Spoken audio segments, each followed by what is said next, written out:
আসসালামু আলাইকুম, কেমন আছো তোমরা সবাই? আশা করি সবাই ভালোই আছো। বিগত ক্লাসগুলোর মতো আমিও আজকে তোমাদের সামনে হাজির হয়েছি। আমার ইউটিউব চ্যানেলে একজন স্টুডেন্ট একটা কমেন্ট করলো যে টিচার, আপনি যদি ক্লাস 8-এর চ্যাপ্টার 9 নিয়ে একটু আমাদের সামনে হাজির হন তাহলে আমার একটু চ্যাপ্টারটা সম্পর্কে বুঝতে সুবিধা হতো। তো আমি ভাবলাম যে যেহেতু সবাই রিকোয়েস্ট করছে, অনেকেরই হয়তো বা প্রবলেম থাকতে পারে, তাই আজকে তোমাদের সামনে আমার আজকে আসা। তো আমার নাম আমি বলিনি, আমার পরিচিত হচ্ছে যে আমি সৈয়দা শারমিন সুলতানা। তোমরা নিশ্চয়ই আগে থেকে আমাকে জানো এবং চেনো, যেহেতু বেশ কয়েকটা ভিডিও আমি আপলোড করেছি আমার ইউটিউব চ্যানেলে। আশা করি তোমাদের কিছুটা হলেও উপকার হয়েছে। তারই ধারাবাহিকতা আজকে তোমাদের সামনে আসা। যেহেতু স্কুলে কলেজ বন্ধ, আমরা সবাই জানি করোনার পরিস্থিতি স্বাভাবিক না হওয়া পর্যন্ত আমাদের স্কুল কলেজ হয়তো খুলবে না।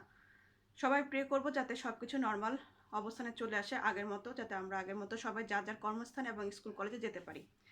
তো আসো, আমরা আজকে তোমাদের সামনে আমি নিয়ে এসেছি বর্তনীয় জলবিদ্যুৎ। বর্তনীয় জলবিদ্যুৎ চ্যাপ্টারটা ইম্পর্টেন্ট একটা চ্যাপ্টার। এখানে ম্যাথমেটিক্যাল টার্ম আসে, থিওরিটিক্যাল টার্মও আসে। সো আমি চ্যাপ্টার নিয়ে কিছু আলোচনা করব। তোমাদের পেজ নাম্বার 89-এ আছে তড়িৎ প্রবাহটা কি। পেজ নাম্বার 89-এর নিচে সংজ্ঞাটা কিন্তু খুব ক্লিয়ারভাবে দেওয়া আছে এখানে। তড়িৎ প্রবাহটা কি, সেটা হচ্ছে যে কোনো পরিবাহী যে কোনো প্রচেষ্টার মধ্য দিয়ে একই সময়ে যে আধান পরিবাহিত তাকে বলা হয় তড়িৎ প্রবাহ। ধরো এটা একটা বস্তু, তার দৈর্ঘ্য কোনটা, এটা, প্রস্থ হচ্ছে এটা। তা এর মাঝখান বরাবর যদি বিদ্যুৎ প্রবাহিত হয়ে থাকে প্রতি সেকেন্ডে, তাকে আমরা বলবো হচ্ছে তড়িৎ প্রবাহ।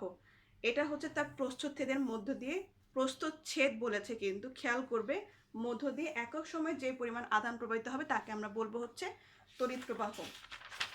আমরা জানি যে তড়িৎ প্রবাহের একক হচ্ছে কি অ্যাম্পিয়ার, এবং এখানে কিছু ক্লাসিফিকেশন আছে তড়িৎ প্রবাহ। সেটা হচ্ছে অপর্যাবৃত্ত প্রবাহ বা একমুখী বা ডিসি প্রবাহ, আর একটা হচ্ছে পর্যাবৃত্ত বা এসি প্রবাহ। এই দুইটা কিন্তু ভেরি ভেরি ইম্পর্টেন্ট, পরীক্ষায় আসতে পারে। তো অপর্যাবৃত্ত প্রবাহ হচ্ছে যে যদি তড়িৎটা সময়ের সাথে দিক পরিবর্তন না করে, দ্যাট মিনস স্ট্রেট লাইন বরাবর যদি যায়, তাকে বলা হচ্ছে অপর্যাবৃত্ত প্রবাহ বা DC, that means direct current. আর পর্যাবৃত্ত হচ্ছে যে যদি সময়ের সাথে দিক পরিবর্তন করে, যেটা আমাদের পাওয়ার স্টেশন থেকে বিভিন্ন বাসা বাড়িতে যেটা আমরা ইউজ করি সেটাকে বলা হচ্ছে, যে কারেন্টটা আমরা ইউজ করতেছি সেটাকে আমরা বলছি AC current, that means alternative current. এবং এটা সময়ের সাথে অবশ্যই দিক পরিবর্তন করে থাকে।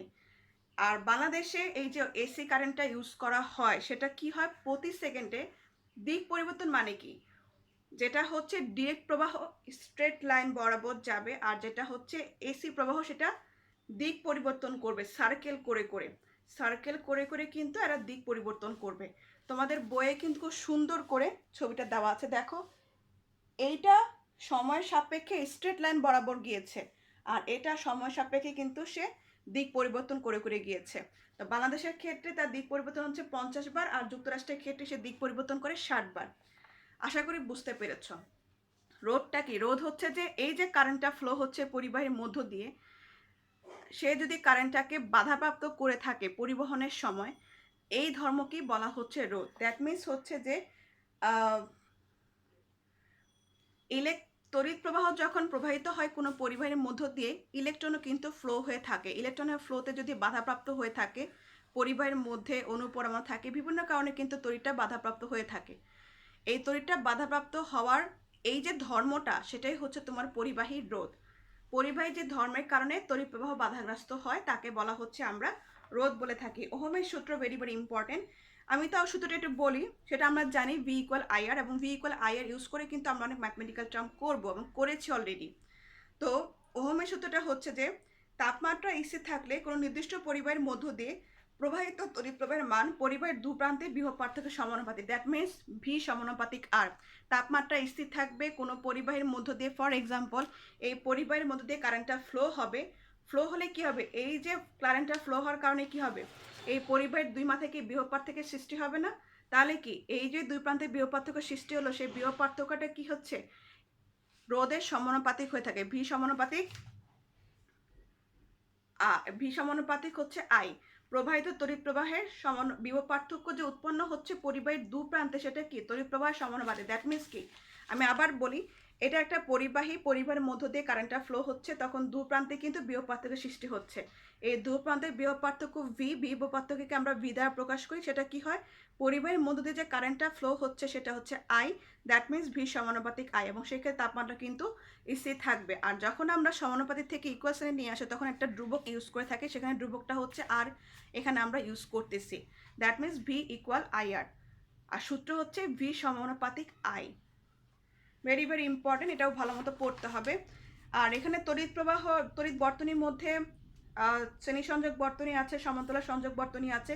বর্তনী কি? বর্তনী হচ্ছে আমাদের মানুষজন কীভাবে চলাচল করে থাকে রাস্তার মাধ্যমে, কিন্তু কি কারেন্ট চলাচলের জন্য কি লাগবে, একটা সার্কিট লাগবে। তো কারেন্ট চলাচলের জন্য যে পথটা আছে তাকেই বলা হচ্ছে বর্তনী। আর শ্রেণী সংযোগ বর্তনীতে দেখো, ছবিতে দেখবা একই পথের মধ্যে বিভিন্ন ধরনের ইনস্ট্রুমেন্টগুলো থাকে, যার কারণে কি কোনো যন্ত্র নষ্ট হলে এই রাস্তা দিয়ে কোনো প্রকার আর কোনো কারেন্ট ফ্লো হতে পারে না। কিন্তু সমান্তরাল বর্তনীতে আলাদাভাবে ইনস্ট্রুমেন্টগুলো থাকার কারণে, বাল্ব বা বিভিন্ন ইকুইপমেন্টগুলো থাকার কারণে কারেন্টগুলো কিন্তু ভিন্ন ভিন্ন পথে যেতে পারে, যার কারণে একটা লাইনে প্রবলেম হলেও আরেকটা লাইনে কারেন্ট যেতে কোনো সমস্যা হয় না। কিন্তু শ্রেণী সংযোগ বর্তনীতে একই পথের মধ্যে সবগুলো থাকেই বিধায় কারেন্টের ফ্লোতে সমস্যা হলে সবগুলাই কিন্তু বন্ধ হয়ে যায়। কিন্তু সমান্তরাল বর্তনীতে পথ সেপারেট হওয়ার কারণে, ভিন্ন হওয়ার কারণে একটা পথে সমস্যা হলে আরেকটা পথে কিন্তু ঠিকই কারেন্টটা ফ্লো হয়ে থাকে। এবং আমাদের বাসা বাড়িতে কিন্তু আমরা সমান্তরাল সংযোগ বর্তনী ইউজ করে থাকি। পরীক্ষায় আসে যে বাসা বাড়িতে ব্যবহার করার জন্য সমান্তরাল বর্তনী বা আমরা কোন বর্তনী ইউজ করে থাকি এবং কেন, তোমাদের বইয়ে খুব সুন্দর করে এটা দেওয়া আছে, এটা ভালো মতো পড়তে হবে। পেজ নাম্বারটা আমি বলে দিতাম 93।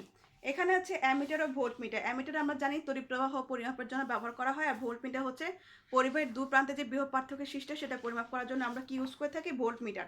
খেয়াল করবে ভোল্ট মিটার এবং অ্যামিটারের মধ্যে কিন্তু পার্থক্য পরীক্ষা চাওয়া হয়।